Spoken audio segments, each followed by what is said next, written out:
ọba Ilé-Ifẹ̀ Ọọ̀nìrìṣà ọba ẹni ìtàn Adéyẹyè Ògúnwùsì Ọ̀jájá kejì wọ́n ti fi ọwọ́ sí ìdásílẹ̀ àjọ White Rock Addiction Foundation. Kábíyèsí ní àwọn àjọ náà ní àfojúsùn tó dára fún orílẹ̀-èdè Nàìjíríà. Ṣé ọba ni aláṣẹ ìkejì òrìṣà, onílùú kò sì ní fẹ́ jẹ́ kó tú. Ìdí pàtàkì rèé tí ọba Láìlúwà náà ṣe fi ọwọ́ sí ìdásílẹ̀ àwọn àjọ tí wọ́n ń gbógun ti oògùn olóró ní lílò àti bí wọ́n ṣe ń ṣe ìtọ́jú àwọn tí oògùn olóró tó ti yà níwèrè láàrin ìlú ní orílẹ̀-èdè Nàìjíríà. Ní báyìí o, ọba Láìlúwà ẹni ìtàn Adéyẹyè Ògúnwùsì Ọ̀jájá kejì ti ṣe ìfọwọ́sí àti àtìlẹ́yìn tó gbọngbọ́n àti èyí tó nípọn fún àwọn àjọ tó ń gbógun ti àṣìlò oògùn àti ìlòkulò oògùn olóró ní orílẹ̀-èdè Nàìjíríà. Àwọn àjọ náà kì í ṣe titi ìjọba, ṣùgbọ́n ìjọba orílẹ̀-èdè Nàìjíríà fi ọwọ́ sí i nígbà tí alága àjọ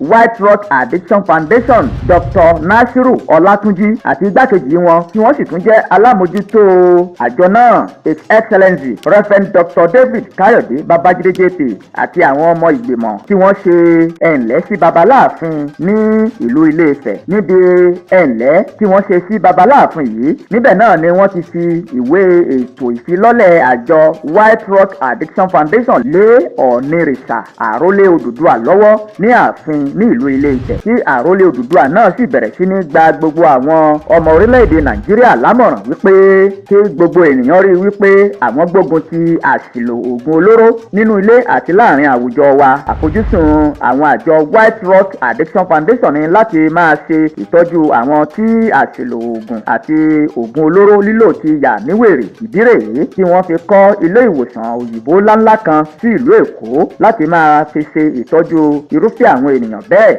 Dr. Nasiru Ọlátúnjí tí wọ́n jẹ́ alága àjọ White Rock Addiction Foundation pẹ̀lú igbákejì wọn tí wọ́n sì tún jẹ́ alábòójútó àjọ náà, ìyẹn His Excellency Reverend Dr. David Káyọ̀dé Babájídé JP àti àwọn ọmọ ìgbìmọ̀. Gbogbo wọn dúpẹ́ lọ́wọ́ ọba Láìlúwà náà, ọba ẹni ìtàn Ògúnwùsì Ọ̀jájá kejì bí wọ́n ṣe tẹ́wọ́ gba àjọ White Rock Addiction Foundation ní orílẹ̀-èdè Nàìjíríà lápapọ̀.